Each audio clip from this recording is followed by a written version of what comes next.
Hello, everybody. Welcome back to the Low Key F1 podcast.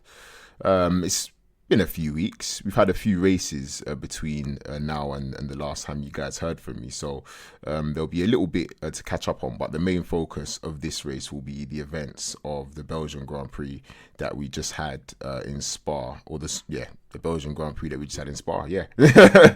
Before we get into things, please remember to like and subscribe. Or if this is on Spotify, or this will be on Spotify, it will also be on YouTube. So all the relevant things you need to do, as it really helps the podcast and it shows me that you guys are enjoying the content as well. So your support would be much appreciated. Now, moving into the video. Obviously, as mentioned, it's been a few weeks. A lot has happened probably between now and the last time I spoke to you. I think we've had about 2 or 3 races between then. And in that time, there's been somewhat of a resurgence of the boys down in Brackley, Mercedes.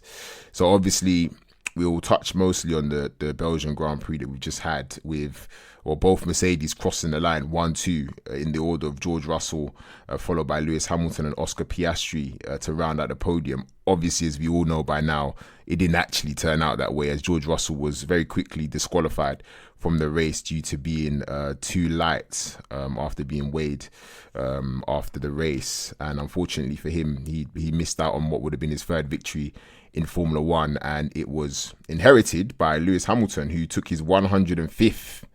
Yes, crazy, isn't it? Even to say that number. His 105th victory in Formula One. And it was awkward because really Hamilton deserved the win, to be quite honest with you. Or maybe both of them deserved the win. It depends on which way you look at it. Obviously, Russell was able to make a one-stop work, which I think when you actually look at the race in hindsight probably was the better strategy. He did mention that as the laps went on, obviously the grip started to increase on the track. Therefore, the tyres probably wore a lot less than they anticipated.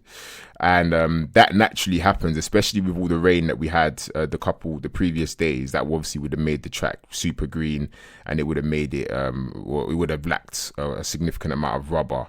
So obviously Russell making the one-stop work after pitting on lap 23 and going all the way to the end on those hard tyres. He was able to make his one-stop work. Obviously, Hamilton really controlled the race. It was a brilliant start off the line. Obviously, he started in 3rd behind Sergio Perez, who we will certainly talk about later on, and Charles Leclerc, who was on pole. Once again, unfortunately, unable to convert that to a race victory. But Hamilton had a brilliant start, and actually watching it, I thought he jumped the start initially. I was almost certain, thinking, okay, he must have jumped the start, because he got right up alongside Sergio Perez going down into La Source, the turn 1. And obviously, they were banging wheels. Perez really trying to fight hard to keep that 2nd place, because really he needed to get to the lead going up to Le Combe into turn 3, turn 4. Unfortunately for him and fortunately for Lewis Hamilton, he actually took 2nd place going up through Eau Rouge and then into Radion, and was able to hold the slipstream behind Leclerc and maintain that 2nd place on lap 1. And then from there, really, you could see that he had the pace. He was able to stay within the DRS. He quickly got past Leclerc, and then he basically just managed the race. It was a drive that we've probably not seen from him in a while, where it looks as though he's got the best car on the grid, because obviously there were points where the top 7 were separated by about 7-8 seconds. So there was absolutely nothing in it for between the Mercedes and McLarens, the Ferraris and the Red Bulls. So it was a really, really entertaining race. And I think really after qualifying, we kind of figured it. Obviously, Verstappen starting 11th, he was never going to finish there. He was very quickly going to make his way up the grid. And then you had both McLarens, who were also seemingly out of place after a relatively disappointing qualifying. Obviously, they were out qualified by Hamilton. Leclerc put in a really strong lap to put it on P2. And obviously with Perez starting 3rd, we kind of thought that the McLarens would really make their way through. Obviously, Oscar Piastri was able to do so. It was a bit more of a struggle for Lando Norris, mainly because of, I guess, strategy and really lack of aggression. I think he definitely had the opportunities to make his strategy work by being more aggressive. And I think typically what we see from Lando Norris, unfortunately, is I don't think he's built for a championship. I don't think he's championship winning material, so I'd say. I think he's a really good driver, very, very quick. I'd probably say especially in qualifying, but I don't think he's got, when you look at the other drivers that are his direct competitors, I think they've got an edge on him, quite a significant edge, to be quite honest with you, in terms of race etiquette. Obviously, Verstappen's a bit of a crackhead when it comes to racing, but guys like Hamilton, Leclerc, even Piastri, I think with Piastri, his main issue in his first couple seasons in Formula One was actually managing the tyres in the race distance, not his pace. It was more so his tyre management and really understanding how the tyres behave, different tarmacs, different circuits, and then being able to apply your driving style to suit that. I think that's what Piastri was lacking with the most. Norris, I just don't think he's built for it, unfortunately. So for Norris, it could have been a lot better race. He ended up finishing P5 actually behind Verstappen, who started 11th. Like, come on now, that's your championship rival in inverted commas. Like, to finish behind him after you started P11 is really, really poor from Lando Norris. But again, what can you say, really? But yeah, back to the fight in front. Obviously, Hamilton was managing the race and he was leading effectively the entire race. Up until he made his second pit stop, which was to cover off the undercut by Charles Leclerc, who'd pit a lap earlier. And I understand it. I think the difficulty is, if you're going to box Lewis and cover Leclerc, then you probably, before you box him, you probably need to communicate with him that you're thinking about the one stop on Russell. Because then at least the driver can also make a decision, an informed decision on whether he believes stopping or not is the best thing to do based off of the way his tyres feel. After the race, he mentioned that he had quite a significant margin. So what I mean by margin is he still had quite a lot of tyre left, basically, a lot of grip available to him. The tyres weren't completely worn. He didn't have to pit in both of his pit stops, so he could have gone longer. So I think that's what made it quite a difficult situation, and you could quite clearly see it in Hamilton after the race. He was very obviously very uncomfortable. Thinking that the team kind of screwed him over, to be honest. And I did have a similar opinion. I think they obviously favoured Russell in that when they saw that, okay, wow, this actually could work. I think you probably need to make an informed decision and switch the cars, to be quite honest with you. Obviously, Russell, his drive was so good that it's almost like you don't want to take it away from him. But again, Hamilton led the race. He was the lead driver for a significant part of the race.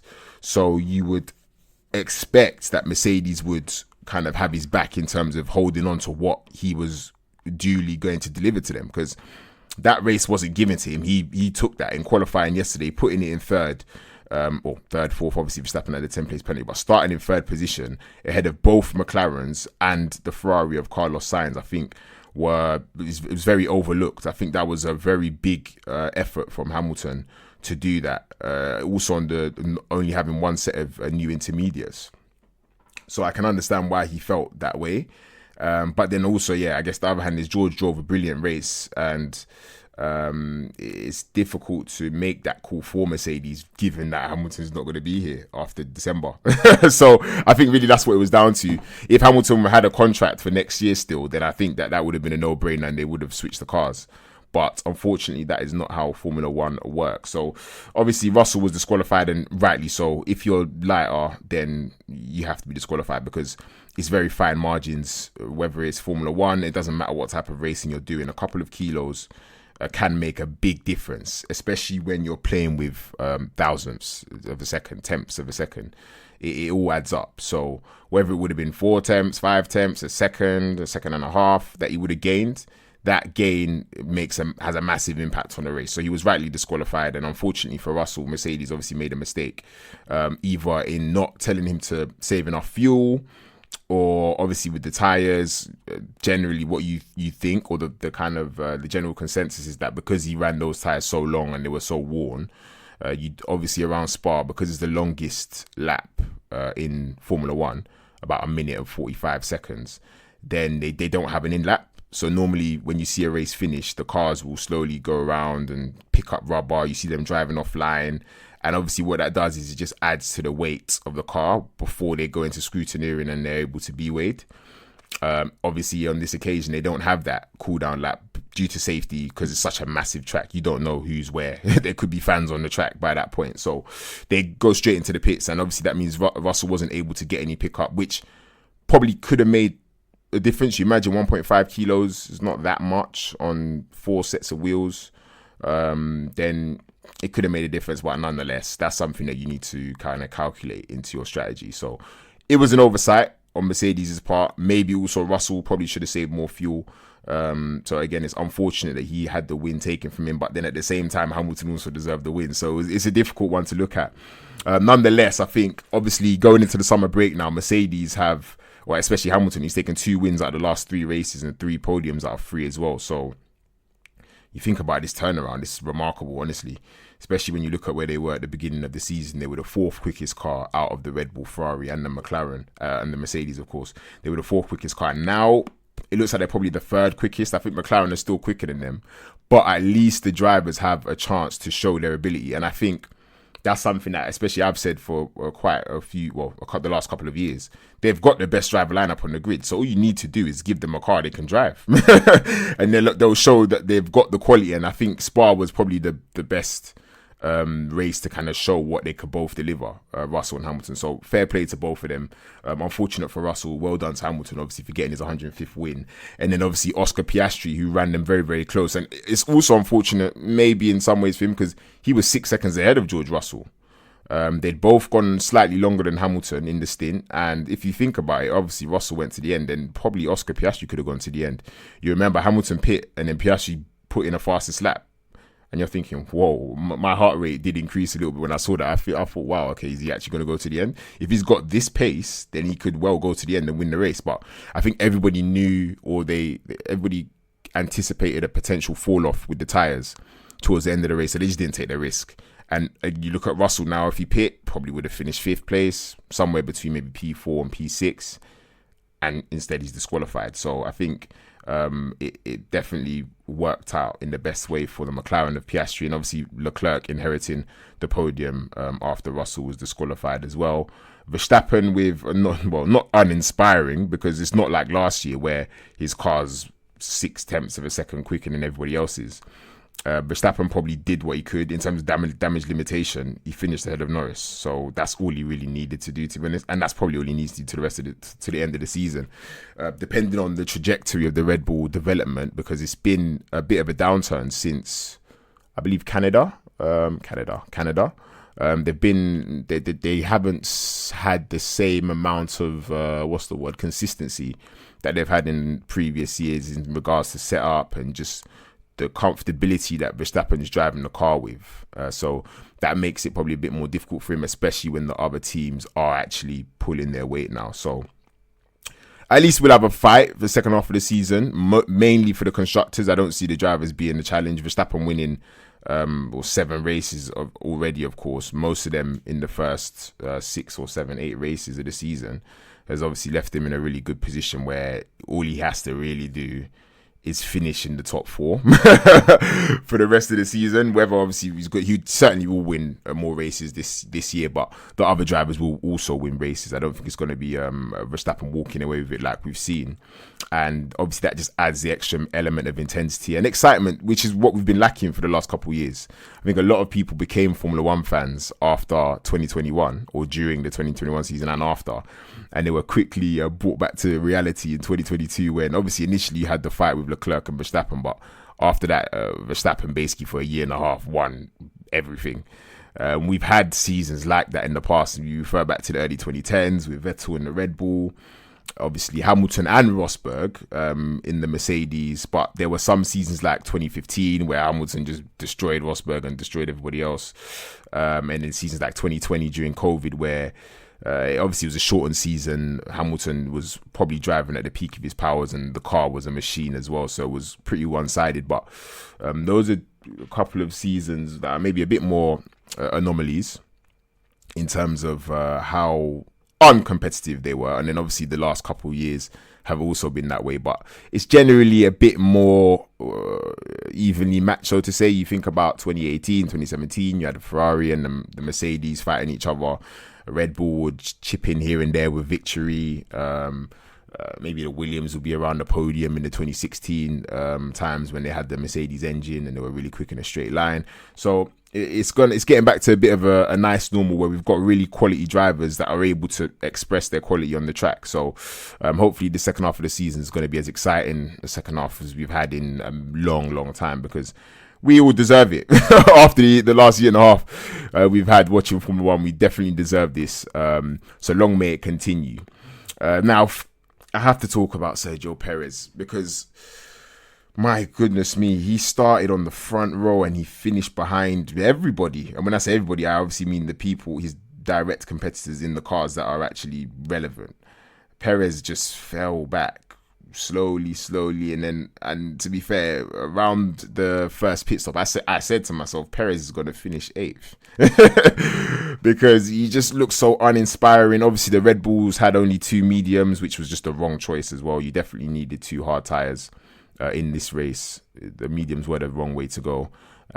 So for Perez, he's going to keep his seat for the second half of the season.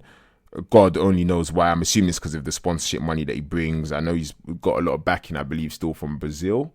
I can't remember the man's name, but he's still got quite a big, obviously, market in Mexico as well. Very marketable guy, nice guy. Not the best driver for this Red Bull car, though. Not at all. We'll see if it works for Red Bull and they're able to maintain their lead in the Constructors' Championship. But to be honest with you, I doubt it, because when you've got Oscar Piastri and Lando Norris, then those 2 drivers, the combination, are still better than Verstappen and Perez. So it will be interesting to see how that one plays out for the Constructors' title and whether Ferrari can get their act together as well. I won't go in too much on Ferrari because I'm highly optimistic about them getting their act together for Mr. Hamilton's, or when Mr. Hamilton arrives in Maranello next season. Yeah, let's just hope, let's cross our fingers that they can at least stay there or thereabouts, because the last maybe 6 years, it's always been this type of trajectory for Ferrari. If they do start well, then it's like there will be a downturn and they need to sort that out, because it's cost them championships in the past, at least competing for championships. 2018, best example, where Vettel really was bossing the championship for most of the early part of the season. And also the middle part of the season, to be honest with you. Obviously, remember what he did in Hockenheim when Vettel put it in the wall. But besides that, as the season continued, they kind of just get out-developed. So hopefully that's not something that is just in their DNA and is going to continue, because that would be very, very disappointing. And looking at Mercedes, they're on a complete opposite trajectory. They're going in the upwards direction. So hopefully Hamilton continues to finish strong and he doesn't have too many regrets, because he's only had to make 1 team change in his career and it was the best change he could have made. Hopefully this won't work out to be the opposite, as he's going to be replacing Carlos Sainz in the Ferrari, and Carlos Sainz, who's going to Williams. Obviously there's a lot of talk about it being a backward step, and it is a backward step. Going from Ferrari to Williams is a backward step. I do believe James Vales has something up his sleeve. What it is, maybe if it's in the form of Mr. Adrian Newey, or maybe Dalton, the owners of Williams, have got some really big plans. I assume they do, because signing to choose Williams over Audi, I think, is a big, big decision to make. We've not seen Williams winning races, goodness me, since when? I couldn't tell you. When was the last time a Williams, Pastor Maldonado probably was the last time that a Williams driver won a race, and that was in 2012. So I was in year 8 then. It was 12 years ago. It was a long time ago. So obviously there's a lot of unknowns with Audi, as this will be their first time coming into the sport. They'll be taking over from Sauber, who are an absolute mess, and they're the slowest car on the grid at the moment. So you can probably understand maybe some of the reasons behind Carlos's decision. Nonetheless, it's still a big decision to choose Williams over Audi. So we'll see how that transpires, obviously, as next season does come towards us. But of course, at the moment, just focusing on how they can finish out the season. Yeah, let's just hope that they can continue to develop in a good way, because all the developments they've brought to the car haven't worked. The new side pods that don't seem to have done anything that they brought. I believe it was after Monaco, and most updates they've brought, there's not been any performance increase. If anything, they've lost time. So yeah, hopefully they can get that together. And just lastly, before I conclude this episode, obviously I had the privilege of going to my first Formula One race a few weeks ago in Silverstone. It was due to a competition I entered, in a karting competition I entered at F1 Drive in Tottenham. I was quite excited. I had no idea, to be honest. I just got an email saying you won 2 tickets to the British Grand Prix, which was great. That was an experience and a half to see Hamilton win his first race in 3 years, so almost 3 years, 2.5 years, was quite an experience. And I was sat at Stowe as well, so it was almost surreal, and I still can't quite believe it. Actually, I think it's still not fully sunk in that I was actually there for that. So yeah, big thanks to F1 Drive. Big love and appreciation to the people that were instrumental in me getting that opportunity. I'll certainly never ever forget that. So yeah, just wanted to touch on that because it was quite an emotional experience to be there and to see that live in the flesh. Also see Lewis Hamilton live in the flesh. Obviously, I'm quite a big Hamilton fan. I have been for the last goodness me 15 years. Wow, that makes me sound a bit old. The last 15 years. So it was a brilliant experience, and I definitely would go back to another Formula One race.